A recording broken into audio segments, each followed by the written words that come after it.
Hello there and welcome to this chess video. We're going to be looking at a miniature game. A miniature game is a game that finishes in more or less 20 moves or less. Usually when this happens, one side will make some mistake or break some principles. And we're both going to, learn from the game and also enjoy the game, but also learn which mistakes were made. This game was played in 1945, a correspondence game between Marriott and Arnold, where white pushed the king pawn and black went for the French defense.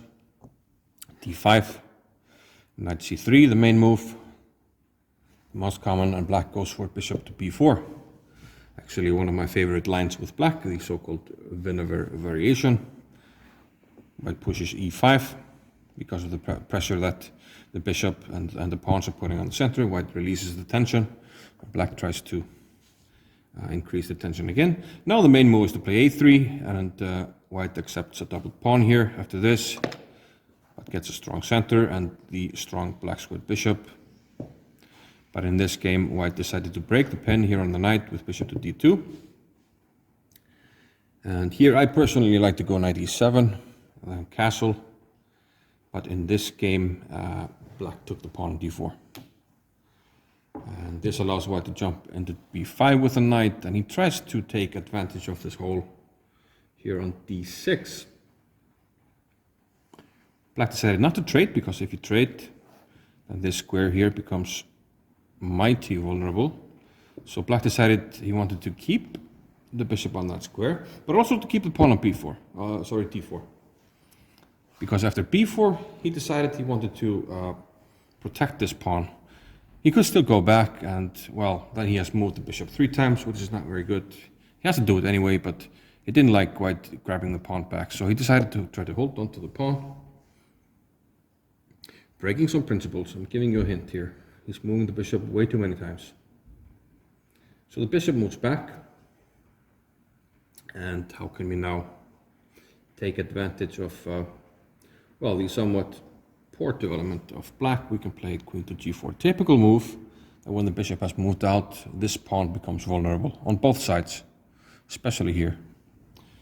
And there are not many good ways to defend it. You can either move the king, which is not very good, or to play, as black did in the game, to play g6. Now this creates holes and weaknesses on the king side. And white immediately moved in here, knight to d6 check. King to f8. So white is down a pawn, but black has lost the castling rights. And after queen here, we're now threatening mate on f7. Black went with the pawn to bishop 6, the pawn to f6. And white took it. Now actually, black does have a way to save the game here, but after black's next move, the game is over. So black did play bishop c7, which at first glance looks like a good move because the knight is pinned to the queen, and it looks like he's winning this knight. But there is a better move. Can you find it? I'll give you a moment to find it. The best move was actually to play knight takes f6. This looks bad because we can take on c8, and if you take back, we take the knight, right? But black can play this in-between move, Zug, bishop to c7, and the knight on c8 will subsequently drop. We can even play queen f3, but then do something like king g7, protecting the knight, and then we take the knight on c8. But black missed this, and he tried to be clever. Played this move, bishop b6 to c7, the queen is here on f4. And how did white finish the game? A very nice finish to this game. And a fitting punishment for black, breaking too many principles. Not getting his pieces out, moving the same piece too many times. The 4th time the bishop moves, and he has also lost the castling rights. All this adds up to white winning immediately by moving the queen to h6 check. There's only one move, the knight is covering these, pawn covers these. Knight takes, bishop takes jack. Only one square for the king.